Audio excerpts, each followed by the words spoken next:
Every summer, American households spend an average of 180 on fly sprays, sticky traps, plug-in zappers, and citronella candles.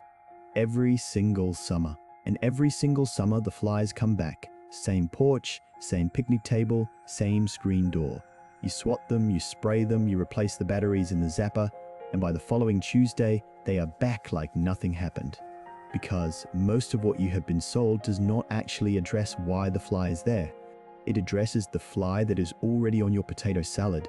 It does nothing about the 50 flies deciding whether or not to land.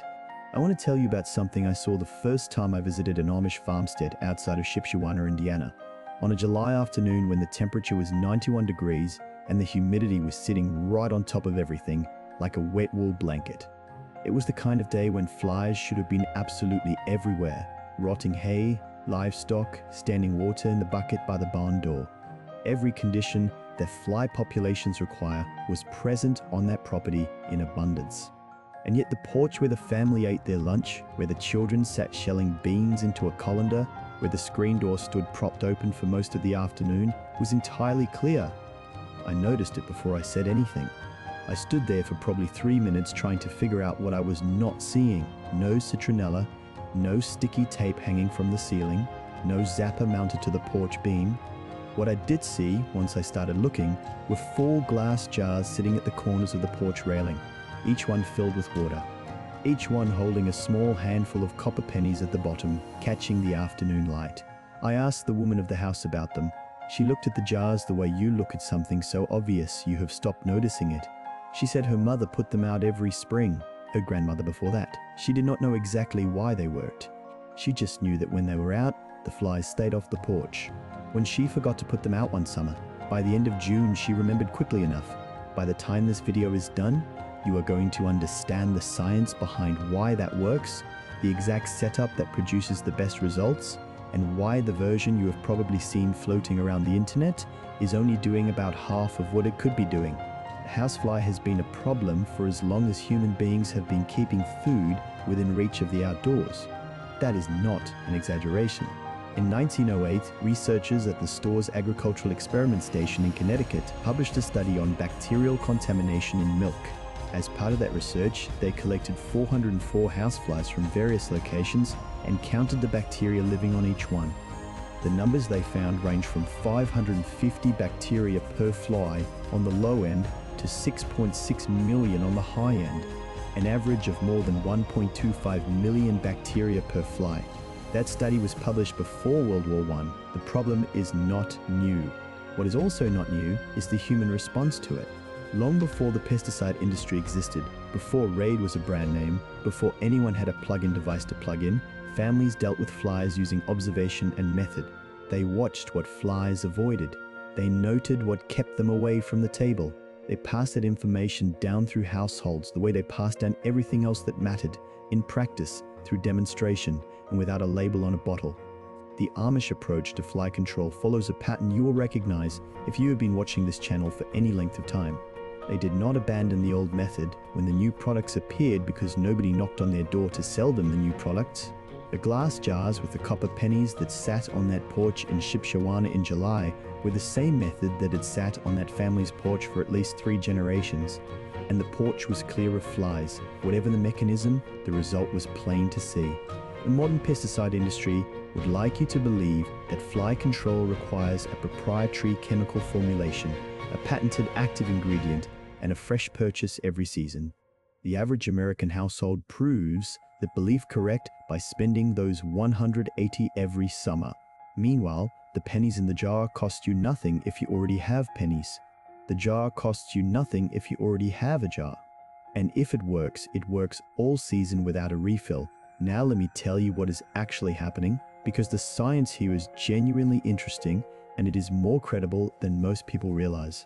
The housefly, Musca domestica, has compound eyes. That fact is common knowledge.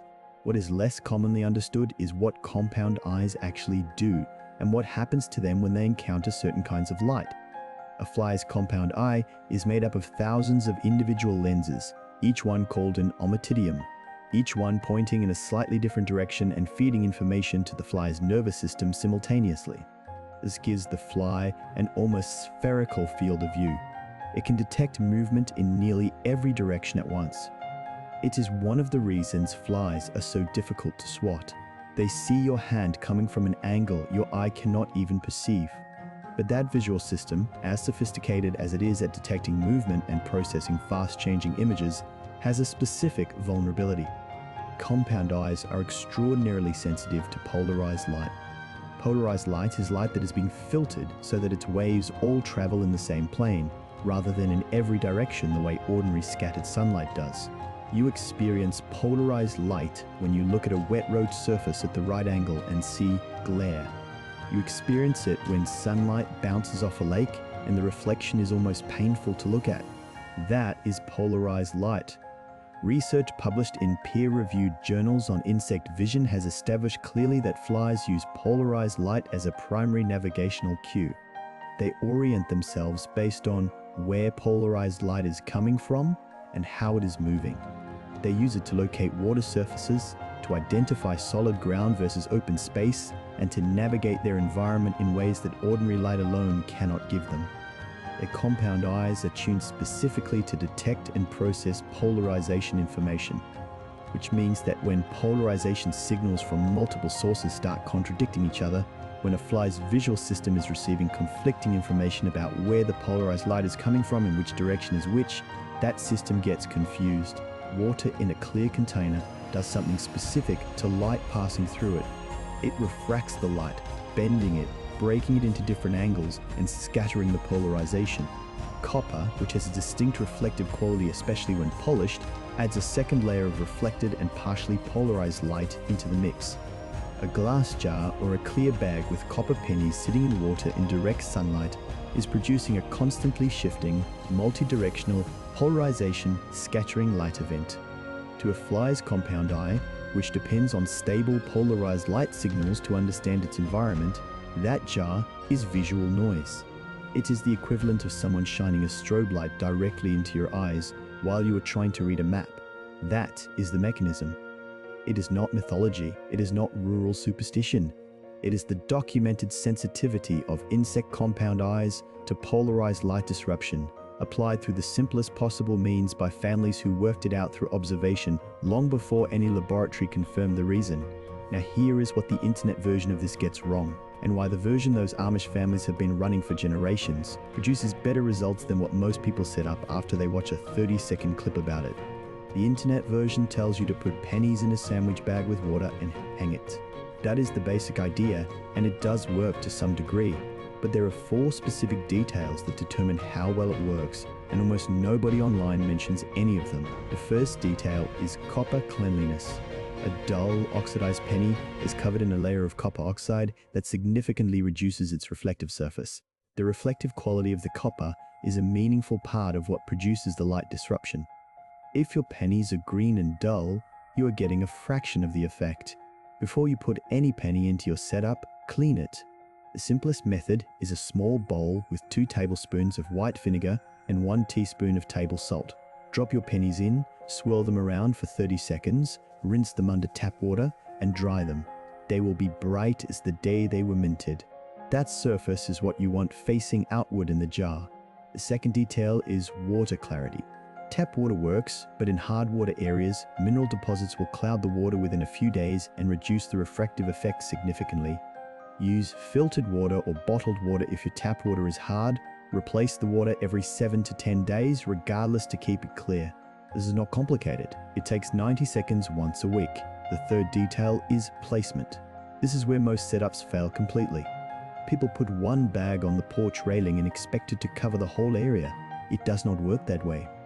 The light disruption from a single container only affects the fly's visual field within a relatively limited radius. The Amish setup I observed in Shipshewana had 4 jars, one at each corner of the porch. That creates an overlapping field of visual interference that covers the entire porch rather than just the square foot immediately around one jar. For an average porch, 4 containers placed at the corners is the correct setup. For a longer porch or a picnic table in a yard, add one in the center as well. The fourth detail is sunlight exposure. This system requires direct sunlight to function. The light disruption is produced by the interaction of sunlight with the water and copper. A jar sitting in shade does essentially nothing. Position your jars where they receive direct afternoon sun, which is the period of peak fly activity in summer. If your porch is fully covered and shaded, mount the jars on the exterior railing edge where they catch the sun even when the porch itself is shaded. The container itself matters less than people argue about online. A glass jar is ideal because it does not yellow or cloud the way plastic does over time. A wide-mouth mason jar works perfectly. Fill it about 2/3 of the way with water. Drop in 10 to 12 cleaned pennies. That is all. No lime, no aluminum foil, no essential oils. Those additions are either redundant or counterproductive. The system is the water and the copper in direct light. Keep it simple. Now let me tell you what the research actually says, because I want to be honest with you about where the science is clear and where it is still being worked out. The sensitivity of fly compound eyes to polarized light is not disputed.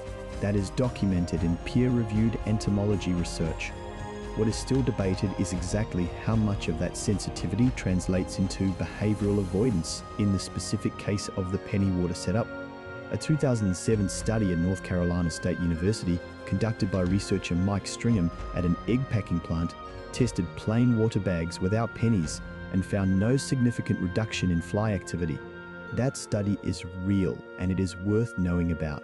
It used water bags only, without copper, and under conditions of industrial fly pressure that are significantly higher than what a residential porch typically sees. What the Stringham study did not test was the copper component. The copper reflection adds a specific element to the light disruption that plain water does not produce on its own. The anecdotal evidence from families who have used the full setup with cleaned copper pennies in direct sunlight, including the family in Shipshawana and dozens of people in gardening and homesteading communities who have documented their results, consistently reports meaningful reduction in fly presence in the immediate area of the jars. Not elimination, meaningful reduction. In a setting where the alternative is spraying chemical fly killer on a porch where your children are eating, meaningful reduction without any chemical, without any cost, and without any ongoing expense beyond replacing the water weekly is not a trivial result. The Depression-era farm families who kept flies off their summer tables did not have the vocabulary of polarized light and compound eye photoreceptors. What they had was a clear jar, some pennies, and a window ledge that caught the afternoon sun. They had the observation skills to notice that flies tended to stay clear of that particular ledge. They had the practical intelligence to repeat what worked and pass it on. That is how this knowledge traveled through generations without ever appearing in a published study, without ever being packaged and sold, and without ever requiring anyone to spend $180 at a hardware store. 2 pennies, a glass of water, 4 corners of your porch, 3 minutes of setup. Clean the pennies first, use clear water, position them in direct afternoon sun, and replace the water every week. That is the complete system. It costs you less than nothing if you have pennies in a jar on your dresser right now, which most of us do. The jar I am describing has been sitting on American porches since before the companies selling you Raid were in business. It will be sitting on those porches after those companies are gone. Some knowledge does not need a marketing budget. It just needs someone to pass it on. I have been collecting methods like this one for a long time, not from websites or product pages, but from people who use them, families who have been solving these problems with what they have on hand for longer than any of the brands at the hardware store have existed. I put the ones that could not fit into 100 videos into a written guide. The link is in the description. If cleaning up your porch this summer without spending $1 on chemicals sounds like the beginning of something, the guide goes considerably further than flies. One more thing. Next week, I'm covering a problem that affects almost every older home in America, and that costs families an average of $400 a year in wasted energy without them ever knowing the source. It involves a gap you cannot see, in a place you've probably never looked, and it can be sealed permanently for under $3 using something the Amish have kept in their barns for 200 years. Subscribe so you do not miss it. Tonight, go find 4 pennies, clean them in salt and vinegar.